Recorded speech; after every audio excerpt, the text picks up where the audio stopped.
This is Caitlin, your host of the No Sleep for Dramas podcast, where we get no sleep and survive on coffee to watch just one more episode at night.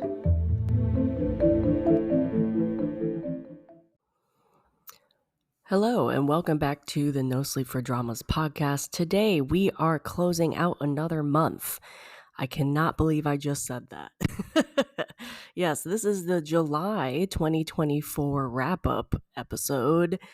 I cannot believe it's August. I cannot believe we're almost done with the summer. I don't know about you guys, but I personally am a person who doesn't particularly like summer. Like, I enjoy summer, but I also get hot very easily. So I'm more of a fall and spring person. I even appreciate winter, mostly because then I can stay inside and watch my dramas, really. That's my excuse for that. So summer, in my opinion, is my least favorite season of the year, but I still like it. There's still a lot to do where I live. And of course, there's still dramas to watch. So we are wrapping up July of this year. I really took the time in July to finish up some of the dramas I was currently watching or make progress on dramas that I need to get off my watch list. So that pretty much means I haven't completed as many dramas in July as I probably would have. But that also means I did complete some that I should have finished a couple months ago, and also means currently I am not watching a lot because a lot went off my watch list. I also dropped a number of dramas in July, so that's also a reason why I don't have much on my watch list currently. August is going to be a different story though, for many reasons. One, I am traveling a lot in August, so that obviously cuts into my drama watching time. I am also a avid Olympics watcher. Like, I watch everything I can possibly get my hands on, which means I am really going to be watching Olympics versus dramas, which is not good for me. Why do you ask? Because I run a podcast. And I am guests on other people's podcasts, and I need to finish dramas to record these episodes. So, yeah, it is going to be interesting what I complete and watch and whatever in August, because right now, currently, the Olympics are on, and I've been watching Olympics for the past 3 days and haven't touched a drama at all. So, that is going to be quite interesting. I am curious, though, what I'm going to complete in August. August is looking interesting because there's a lot going on in August, both in dramas and in my own life, which is unexpected because usually August is not that busy for me, but for some reason this year it is. So if you have never been, that's not what I was trying to say. If you have never listened to a wrap-up episode of mine or have never been to the blog and read a wrap-up blog post of mine, this is where I talk about all of the dramas or movies or shows, anything I completed in the previous month, my opinions on it, my little ratings. I'll let you know if I'm planning on doing a recording of it, that sort of thing. If I drop any dramas, I will talk about that. And then at the end, I will talk about the dramas, movies, shows, anything that I'm looking forward to in the coming month. So that is the plan that we usually have when it comes to these types of episodes. These are one of my favorite episodes to do too. I know a lot of people like listening to them or reading them as well, so I always plan on doing these. I always like doing them. So I don't know. It gives me a lot of time to talk about things that I am enjoying, that I'm looking forward to, especially looking forward to. I always like looking at dramas and seeing what's coming down the pipeline and then getting excited for those.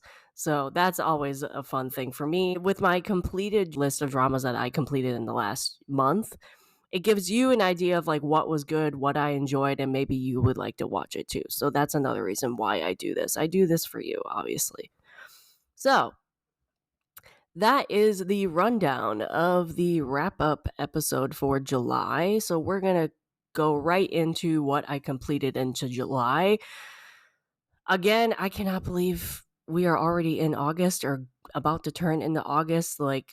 As I said, July definitely slowed down for me in terms of completed dramas versus June. I fell behind on a couple dramas that I had to catch up on. I also dropped a bunch of dramas, which was unexpected. So I didn't complete as many dramas as I normally would if I hadn't dropped them. I also did not start a lot of new dramas in July because nothing really caught my eye. So it was a lot of either completing things or making progress on things I was currently watching and not really adding anything new, and then also dropping some things. Because also the dramas that I were looking forward to in June, some of them weren't even released on July. Some of them weren't even released on a streaming platform I have access to as well. That's another reason why I didn't add a lot of new dramas to my list. Mostly though, I did go into July knowing I was going to be working on some dramas I needed to finish for future podcast episodes or just get them off my watch list, which I really was sort of successful at this, but also not successful at the same time. Overall, I just felt like I was very unmotivated this month to watch dramas, and I don't really know why, because I knew the Olympics were coming up, and that should have motivated me more to watch dramas to get ahead of when the Olympics were starting, which did not happen. I also felt like when I was watching episodes in July, I was watching them at a snail's pace. Like, I don't know, they seemed to last forever. I don't really know why. But we still made progress in July. So the first one I'm going to talk about is The Player Season 2. I watched this on Viki. Liked Season 1 more than Season 2, which I did rewatch, and I think I completed that in June. But Season 2 was still a lot of fun, very enjoyable to watch.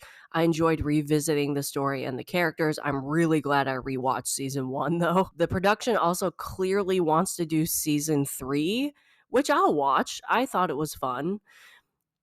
Will say though, season 1 had a bit more comedy than season 2, which I enjoyed. I wish season 2 had more comedy, but I loved the cameos and the villains in season 2. So I might do a podcast episode on this in the future, but tell me why all these villains in K-dramas are always good looking, women and men. Like, some of my favorite villains are extremely good looking in dramas. So overall, this is still an enjoyable drama. If you have not checked out the Player series, I would recommend this one. It's a good mix of crime and comedy. There are some very dark parts to it on both seasons, but overall, it's not like the darkest crime drama I've ever watched in my life. So highly recommend this series. There is now a season 1 and season 2 out on Viki. For season 2, I rated this an 8.5 out of 10. Okay, next up is probably my favorite thing, maybe my second favorite thing that I've watched in July and completed, and that is Connection. It's a Korean drama on Viki. I rated this a 9.5 out of 10. It is nearly a perfect Korean drama for me. It was so much better than I expected it to be because I just did not know how Korea would be able to pull off a crime drama about a cop addicted to drugs. But they did. It was fantastic. The only reason why I rated this a little lower is because there was a small twist in the end of the drama that I wish was not there. It made sense that it was there, but it also seemed like it was an added thing because it couldn't just be that one finite conclusion they had. They had to add on a little twist that added a little more, I don't know, complexity to the case. I don't think it was needed. I think it kind of took away from the finite ending that they did have before that. But it was a very minuscule issue, which is why I only took a 0.5 off. Acting was phenomenal, especially Ji-sun. I think this is Ji-sun's best drama, in my opinion. Fantastic crime drama. It's well written with twists, but it's also very tightly written. The story is very tight. No threads left unresolved. Love the found family. Lots of tension and suspense. I had a lot of anxiety watching this drama just because I didn't know what was going to happen. One of the best crime Korean dramas I've ever watched. Also, the camera work was phenomenal in this drama. They used a lot of creative ways to portray a guy addicted to drugs. I was pleasantly surprised with this drama because I really did not expect this to be as amazing of a crime drama as it was. Okay, so next one that I finished was Blossoms in Adversity. This is a Chinese drama. I should have finished this at least a month ago. We'll be doing a full review of this drama on the podcast very soon because people did request it. So I definitely am planning on doing that. This is a solid Chinese drama. I can see why a lot of people enjoyed this drama when it came out. In my opinion, it isn't like the best Chinese drama I ever watched, but it's good. It's solid. The main couple are cute, but they're not like my favorite couple ever. This couple was not a highlight for this drama.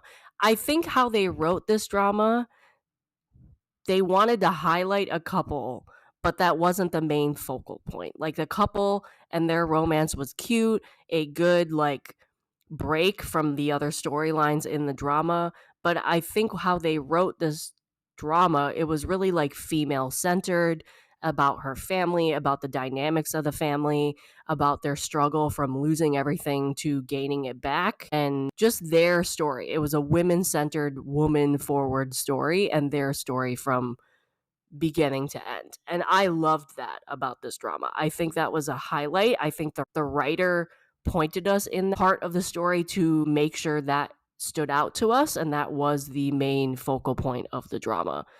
I still enjoyed the couple. I just liked other aspects of the drama over them. Loved the female lead. I loved how strong she was. As I said, the highlight of this drama was the female lead and her family. I loved watching their journey from the beginning of the drama of losing everything to building everything back up and then getting through the obstacles that they had to fight through, get to the end and get to their happiness at the end of the drama. I thought the journey of losing everything and working to gain everything back and then discovering themselves was well paced, except for maybe the last couple episodes. I thought this drama was a couple episodes too long, in my opinion. I got to see how the different characters grew and changed. I liked that there was an ensemble cast when it came to this family. I rooted for this family to succeed. The drama was well acted, in my opinion. I would change some parts with the ending, though, which I'll get into more when I do the full review. There's a couple things in the ending that I didn't agree with, or I didn't like the direction the story took it. But overall, solid, enjoyable Chinese drama. I can see why it was very popular in the first half of 2024. I rated this an 8.5 out of 10. So that was Blossoms in Adversity. Next up, I'm talking about the Victims Game Season 2, which I also completed in July. As you remember, I completed Season 1 in my rewatch of Season 1 in June. Just like Player Season 2, I liked Season 1 of the Victims Game a little more than Season 2, but Season 2 was still a great drama for me. I rated it an 8.5 out of 10. You do not need to watch Season 1 to understand like the case of Season 2, but in my opinion, you need to watch Season 1 to understand some of the things going on with the main characters and like the side stories going on in their personal lives. You do need to watch Season 1 for that. So if you are someone who's asking if you need to watch Season 1 to understand Season 2, in terms of the crime, no.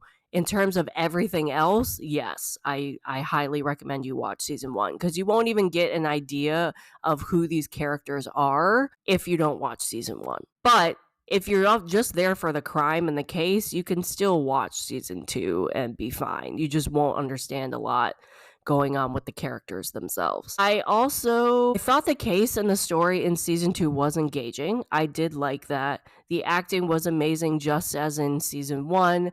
I do wish we got some deeper conversations between the characters, specifically like the father-daughter relationship. I think they started those conversations and they had some good scenes with them, but I wish they had more depth to them.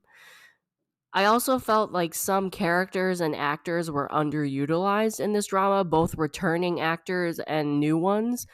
So I wish they had used some of those actors more meaningfully in the drama, which I'll I'm reviewing Victim's Game as well in October, I think. So I'll go into further detail on who those people are in that review. But I did feel like they could have used some of these characters better. Definitely needs a season 3. It didn't end on a cliffhanger or anything, but they definitely left some threads open for them to do a season 3. So it left me with like, oh, why is this scene happening? I would like more information, that type of thing. It wasn't like, oh my God, he died. Now we have to wait 2 months or 2 years for another season. In this case, we had to wait 4 years for season 2, which please don't make us wait for another season if you're doing a season 3 for that long. But it wasn't like a cliffhanger. So it wasn't anything like that. It was just like a bunch of scenes that happened that you had questions about afterwards that would lead into a season 3, which would be nice. As I said, I plan on releasing a full review of the drama, both seasons, in the future of this podcast, like October or so. So I'll go into more detail of these reviews for that episode. Rated this an 8.5 out of 10 as well. So that was The Victim's Game Season 2. Lastly, what I completed, well, technically what I will complete tomorrow because it ends tomorrow, is The Boyfriend, the Japanese variety show. It's on Netflix, ends tomorrow. I did 2 special episodes of this on the podcast. You guys already know I'm obsessed with this show. I saved episodes 7 and 8 from last week for this week, so I have 4 episodes to watch, including the ones tomorrow. I'm going to be doing a full recap and review of this show as a podcast episode in a couple weeks, so I'm not going to go into a bunch of detail of what I thought about everything, because that will be in the podcast episode. But I love romance variety shows, and this did not let me down. I hope you guys watch this now that it's over, starting tomorrow. I need to watch more of them. I was so invested in these people. I'm so invested in who they'll end up with and who they'll couple up with. I don't think everybody I love will get their happy ending, but I enjoyed the journey of them. I think a lot of them have grown through this show so far, including friendships as well as romantic partners. So I'm excited to see what happens in the last 4 episodes. As I said, I'm planning on doing a variety show like recap review of this show. So I'm not going to go into much detail about it, but you can listen to that episode to do like my full review and my thoughts and my opinions on that in a couple weeks. But I'm going to rate this a 10 out of 10. I thoroughly enjoyed myself watching this show. Probably will love it, even if I don't get the most ideal ending I could possibly think of, which I know I won't, specifically with one of my favorites. So I thoroughly enjoyed this show, and it was probably my favorite thing I was watching in July. So that is why it is on this wrap-up episode, even though I technically haven't finished it until tomorrow, because I don't think my opinion will change on the rating or how much I love this show, unless they like truly bomb the show, which I don't think they will. So you'll find that out in my review in 2 weeks, I guess. But currently, right now, I absolutely love this show. I will be wrapping it up tomorrow. And that is why it is in this, because I highly recommend this show, especially if you like romance variety shows. So that was The Boyfriend.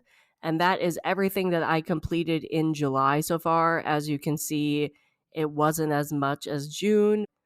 We still completed some things. I'm honestly really worried with what I'll complete in August, because I'll probably complete like one thing. Okay, moving on to the dramas or things that I dropped in July. I dropped 3 dramas in July.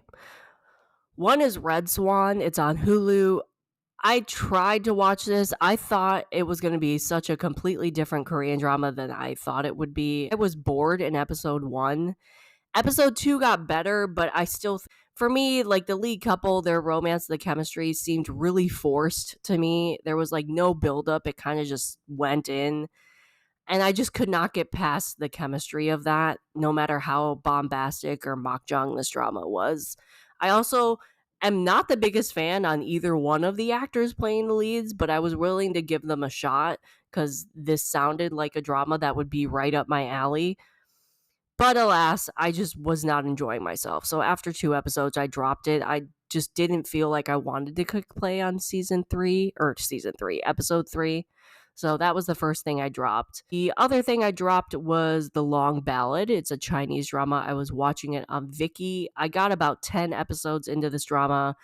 I really was just not buying the chemistry of the leads. That's why I dropped it at all. Like, I was not buying their chemistry whatsoever. And I like both these actors and actresses. Like, it wasn't anything to do with the acting. It was like their chemistry just wasn't there for me.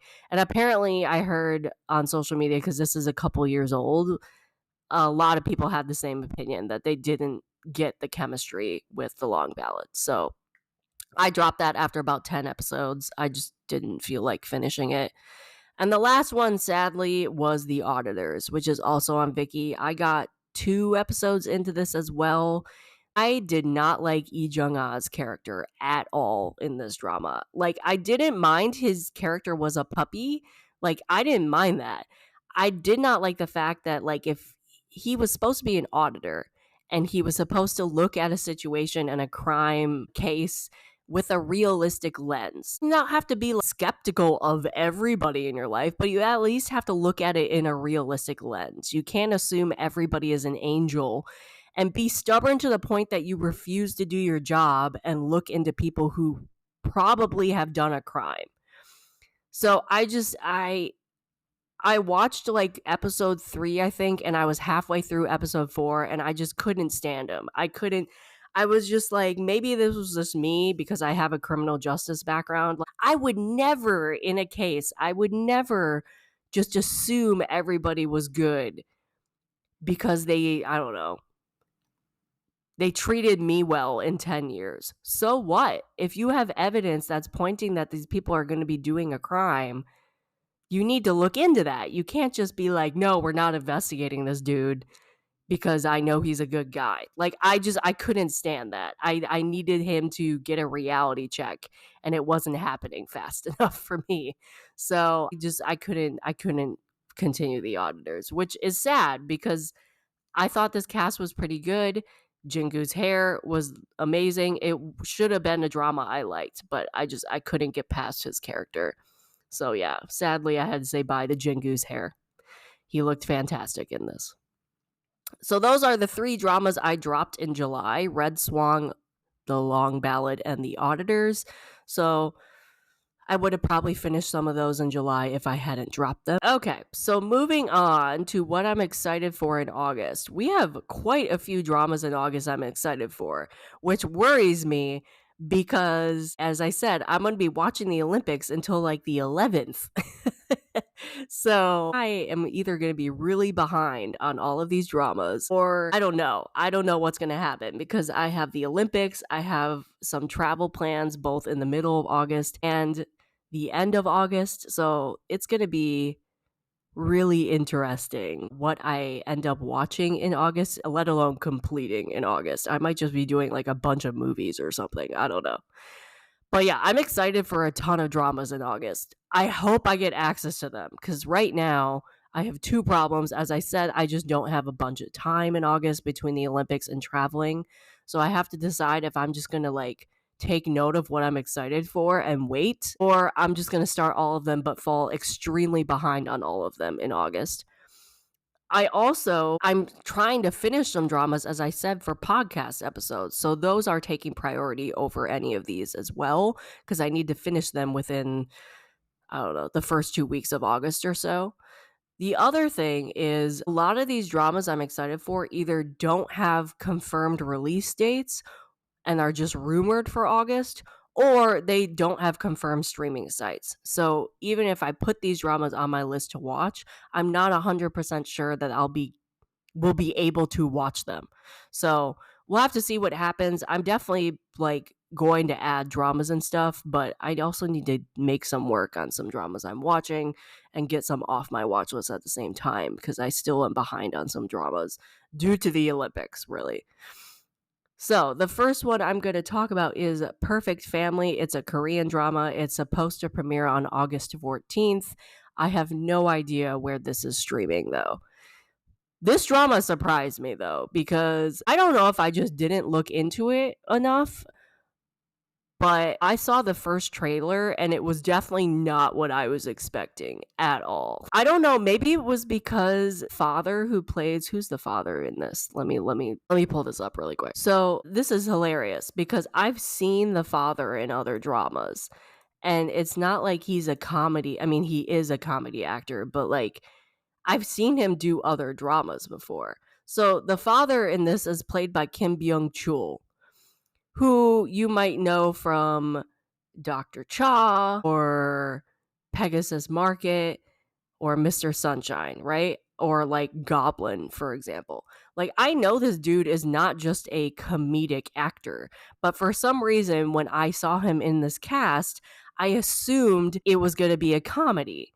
So then when the first trailer came out, I was like, oh, this is not a comedy. I have no idea why I thought this drama was a comedy, but anyway, so The Perfect Family, a quick synopsis.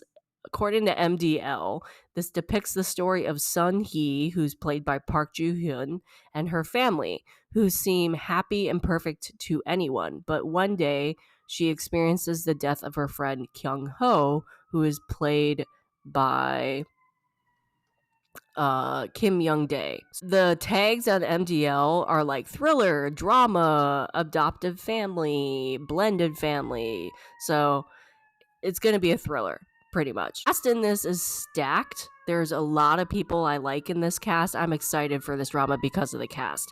Mainly because I had no idea this was a crime drama, but I was excited to watch this because of the cast. I can see that this drama from the trailer is going to be real intense and crazy. The synopsis really doesn't match what the trailer showed, though. From what I remember from the trailer, it did not show Kim Myung Dae dying. It was another character, so maybe there's multiple people who die in this drama. I don't know. We are getting Kim Young Dae twice this month, which I'm excited for. I love him as an actor.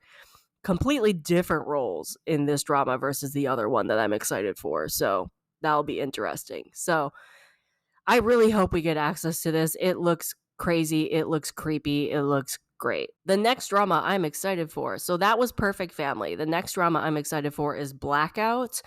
This is a Korean drama. It premieres on August 16th.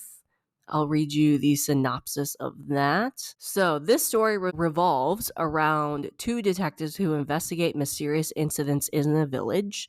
It will reinterpret these events and characters from the book it's based on to match Korean sentiments and show the ugly side of human nature. So, to go into more detail, Go Jung-woo, who is played by Byung-ho Han, who we haven't seen in a drama in a minute. When he was younger, he was smart enough to be in early admissions to medical school. After taking his SAT, he went on a trip, and ever since that day, he became a murderer. He returns to his hometown after being released from prison and comes across what happened 11 years ago. So this is actually based off of a German novel, I want to say, and I actually have read other, because it's a series. I've actually read books from this series, not this specific book, but other parts of this book. So I'm excited for that. This stars Byung Yo Han, Go Jun, Go Bu Gul, Kim Bo Ra, Kwon Hae Hyo, and Lee Ga Sub, just to name a couple. I cannot talk a day.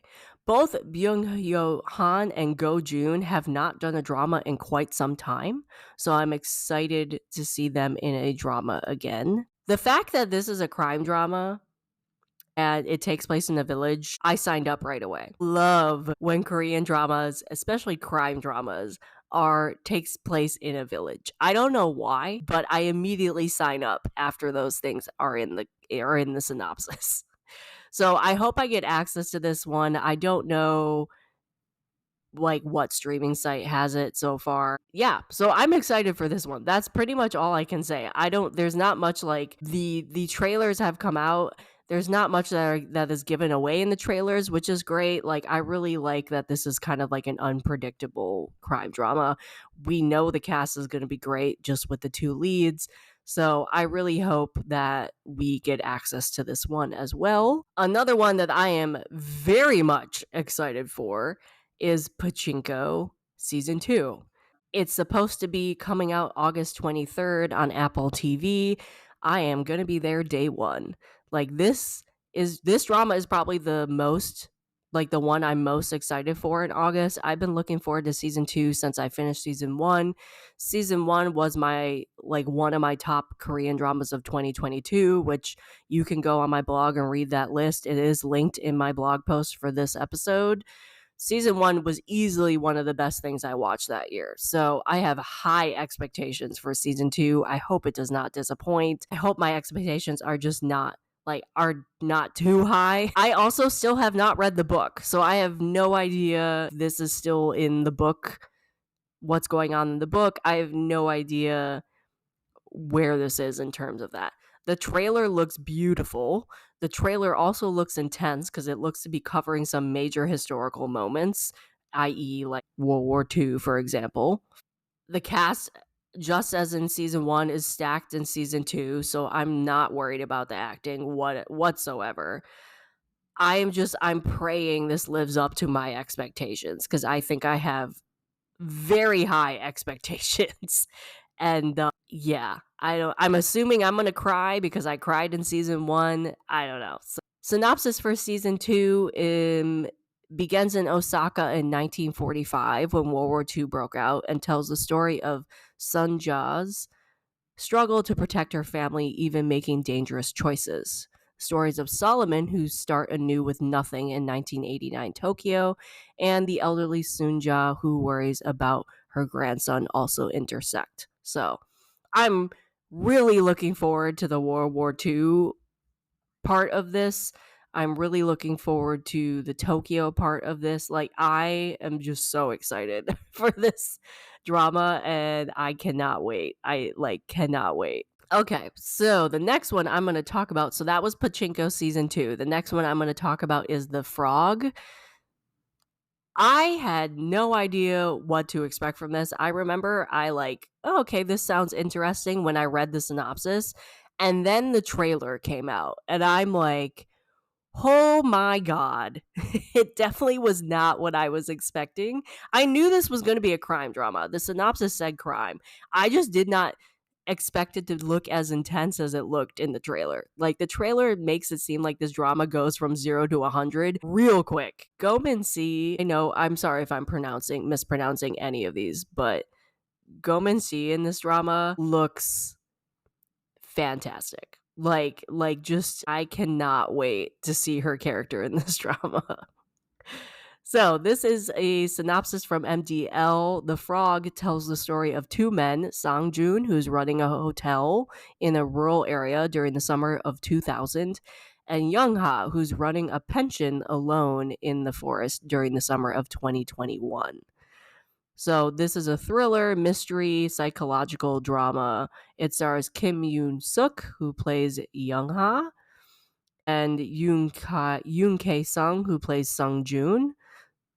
And then Go Min Si is Yu Sung Ha. And then we have Lee Jung Un, who you might know from the currently airing Miss Day, Miss Night or something. Roon Hyung Kyung, Park Ji Won, Park Jung Yul is also apparently in this. Yeah, there's a couple other people. Yeah, this trailer just looked intense. Like, I'm so excited to see Go Min Si play like a crazy woman. Depending from what the trailer shows, her character seems crazy. I love these types of crime dramas, true, where again, it's in the middle of nowhere or small towns. I love these crime dramas. For some reason, I don't know why, immediately when I watched this trailer, I thought of Misery. Like, it gives me Misery vibes with Kathy Bates. I don't think she locks up any of these men, but that's just the vibes I got from this drama. And I love Misery. I love that movie so much. Kathy Bates is fantastic in that movie. So I'm so excited. I'm so excited for this. It sounds like an anxiety inducing, I don't even know. So I'm excited for this. I think we Still don't know 100% what to expect from this drama though, so I'm trying not to go in with, like, extremely high expectations because I have been let down before from, like, a trailer to what we got in the drama. So I'm praying this drama is good because the trailer looks good, it looks intense. I also like when that happens though because it makes it unpredictable. So I'm just praying it plays out. It's good. So we'll have to see. Okay, so next one, which I think so that was The Frog, which will be August 23rd on Netflix. The next one that is on my radar, which might be surprising to people, is the romantic comedy. No, let me repeat that. The romantic comedy No Gain, No Love. Yes, I know. I actually have a romantic comedy on this list. I don't think I've been looking forward to a romantic comedy in a really long time. And I'm excited for this drama for two reasons. One, Shin Min-ah and Kim Young-dae. I love both of them. Want to see them in a drama together. I'm really excited to see them pair up. Second reason, the fact that it has already been announced and we already know that the second couple is going to have a spin-off drama also makes me want to watch this drama because the second couple is played by Lee Sung-yi and Han Ji-yoon. I love that Lee Sung-yi is going to be a lead in a romance drama, so I really want to watch the spin-off, which means I feel like I need to watch this drama. It also is a contract marriage. That is a trope I love. So I figured I'd switch things up, add this to the list. We have no idea where this is going to air, though. It's supposed to premiere on August 26th. So the synopsis of this is Sung Hae-young is the type of person who doesn't want to lose money under any circumstances. While growing up, she had to share her mother's love with others. She often found her partners in relationships below her break-even point. Now she faces the possibility of missing out on a job promotion. So, to avoid that, she makes a plan of a fake wedding with Kim Ji-wook to be her fiance. So, Kim Ji-wook is played by Kim Young-dae, and Sung Han-young is played by Shin Min-ah. Kim Ji-wook works as a part-time cashier in a convenience store. He's the type of person who can't ignore people in need and tries to do the right thing. He's smooth with every customer except for one person, who is Hae-young. She suddenly asks him to become her fake groom at her wedding, and he accepts the offer. So that sounds like a fun time. I hope it's not like super crazy comedic, like over the top slapstick, but I think this chemistry will work out. It's a little of odd pair, but that's also why I'm a little curious about it, because I would never have paired these two up. I'm curious to see how they are together. So, yeah, got a little rom-com in the mix. I really am hoping this one's good. I'm hoping I have time to watch it too. That's the other problem. So that is No Gain, No Love. It premieres August 26th. No idea where this is going to air. Next up, we have two more to go. I know, we have literally two more. I cannot believe I have so many dramas I'm looking forward to in August, and we'll have to see if I actually watch all of them due to my busy schedule. Next one is actually a Japanese drama. It will be on Netflix August 29th, called Renee Battle Royale. I have not watched a lot of Japanese dramas so far in 2024, so I am on a mission to watch more in the second half of 2024. I just need to watch more Japanese dramas in general, in my opinion. This drama looks intense. It gives me extracurricular vibes, but also like that one drama and anime where the people gamble. What is it called? It has a Japanese name. I'm not going to remember the name. Anyway, so this is a high school Japanese drama. It gives me the vibes of extracurricular, but also that one Japanese anime and drama where the students gamble to get on top. It's like that's their whole thing. Anyway, so this is the story of, I'm going to butcher these names, Arisawa Ichika enrolls in an elite girls' high school attended by the children of wealthy families. Thinking of her daughter's future, her mother tries her best to scrape together the school fees, but life for the couple is not easy. When Ichika advances to her second year of high school, the school merges with an all-boys school. The students are excited, but a new school rule is enacted that prohibits dating between boys and girls. What's more, the rule is so strict that any student who violates the rule and has sexual intercourse will be expelled. I think that comes down to like any type of touching, not just like sex. The student council immediately begins patrolling around love hotels and other areas to catch the kids in the act and make them drop out. Ichika's best friend is forced to drop out. Meanwhile, in order to save her mother, who's left with a huge debt, Ichika starts working as a quote-unquote love keeper, accepting money from violators without revealing her true identity and erasing evidence photos. The students had once given up on love, but with the arrival of a savior, the romance landscape becomes more complicated. Ichika has no interest in love, but after seeing the students' straightforward feelings of love and finding herself attracted to Maki Ryogo, her feelings begin to change. Eventually, after a certain incident, Ichika decides to sue the school and demand the ban on romance be lifted. So, this actually apparently is inspired by a real life true story. Apparently, the romance ban wasn't necessarily true, but her suing the school is based on a true story. That's what I read. I don't really know, like, they didn't really go into better detail of, like, why sued the school, because like the real life story isn't as extreme. Like, the student ended up suing the school, and apparently the school did have a dating ban, but the dating ban isn't as extreme as like the drama portrays it. So the student sued the school due to this dating ban that they had, but it's apparently not, the ban is not as extreme as what is portrayed in the drama. Because as I said, this drama gives extracurricular vibes. Like, if you have not watched that Korean drama, that's an anxiety-inducing Korean drama. Really good on Netflix, but it is intense to watch. So this stars Mikami Ai and Miyasi Ryubi, along with other people such as Toyota Yudai, Akita Shiri, Wuchi Reno, among others. There's a bunch of people in this drama, like Asaka Kodai. There's like a bunch of people. You will recognize at least somebody in this drama. So that, like, I'm really glad that Netflix is getting more Japanese dramas. I will always support the Japanese dramas just because we like haven't always had access to Japanese dramas, and anytime I can watch a Japanese drama and like have access to them, I'm happy. So this one just looks interesting. It is a high school drama, which I honestly would never have pictured me watching high school dramas anymore, but I don't know. It just looked really interesting, really intense, a little crazy. You know, what Japanese dramas do.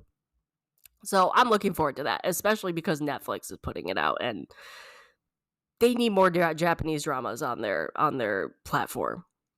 Okay, so that was Renai Battle Royale. Hopefully I'm not mispronouncing any of that, really.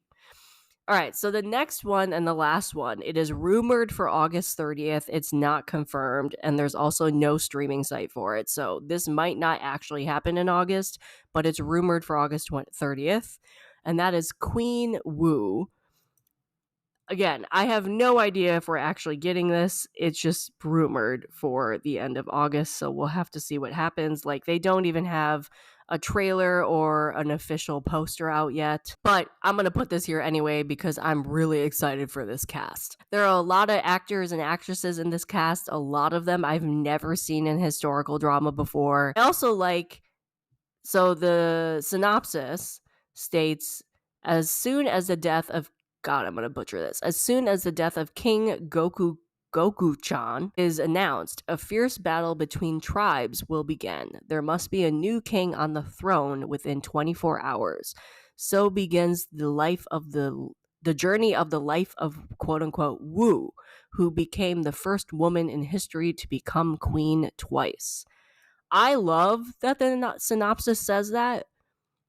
Begins the journey of the life of quote-unquote Wu, who became the first woman in history to become queen twice. I am ready for a high stakes historical drama. I don't watch these often, but this one sounds amazing. We'll have to see if that actually comes out at the end of August or not. Speaking of the cast, though, the cast looks unbelievable. Jung So is Wooey, Kim Yeol, Ji Chang Wook, Jung Yu Mi, Lee Soo Hook, Park Ji Won, a bunch of support roles, like just stacked. The only problem is there's not a lot of females in this drama, but I mean, that's historical drama for you. But the main lead, Queen Wu, is a female. So this is about a female queen who apparently was queen twice. And if this is based off of anybody, like, for real, I need to look into that. I'm really curious if this is actually based off a real queen. I want to look into that because I love that. I love when dramas are based off of actual historical characters because then I can go research more of them and read about them. So this sounds like a really interesting Korean drama. I really hope it actually airs in August, but I'll be fine if I have to wait another month or so. Again, we haven't gotten a trailer or even a poster yet. It is only 8 episodes long, so I'm not sure if that means there's going to be a split season again or not. I'm really not sure. So we'll have to see what happens with that.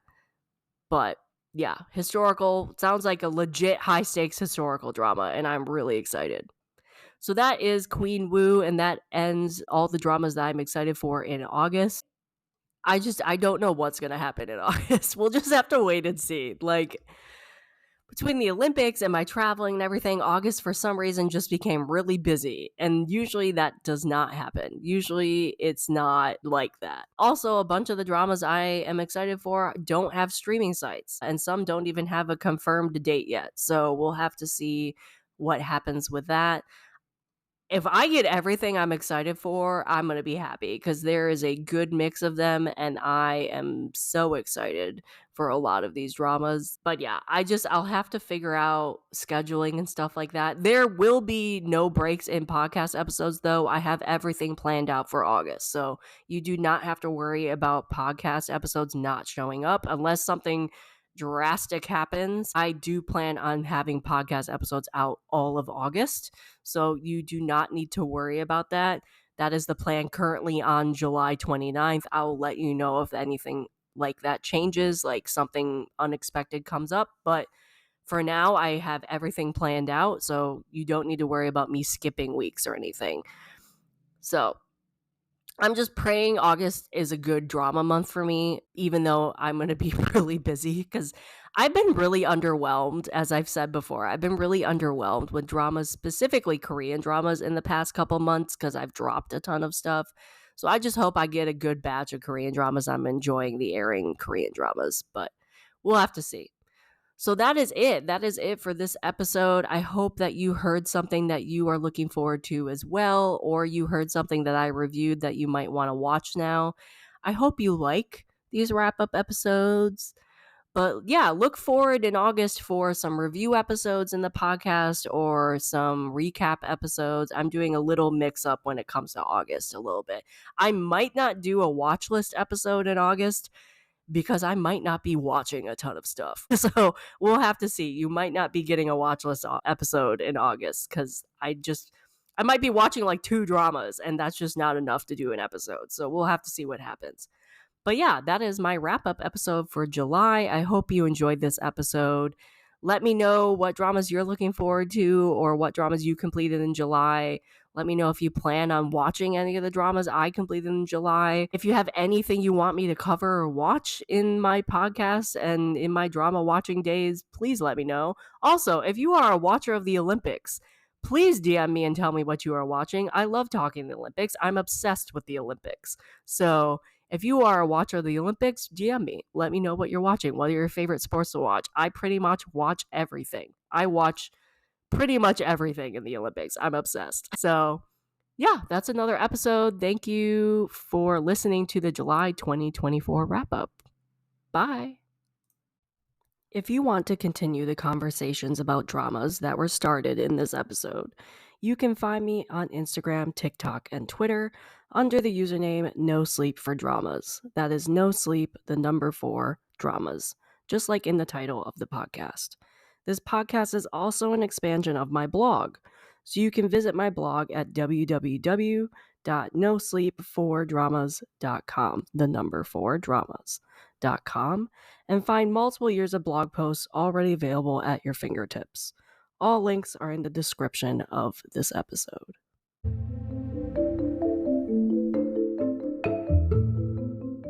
This has been an episode of the No Sleep for Dramas podcast, and I am your host, Caitlin.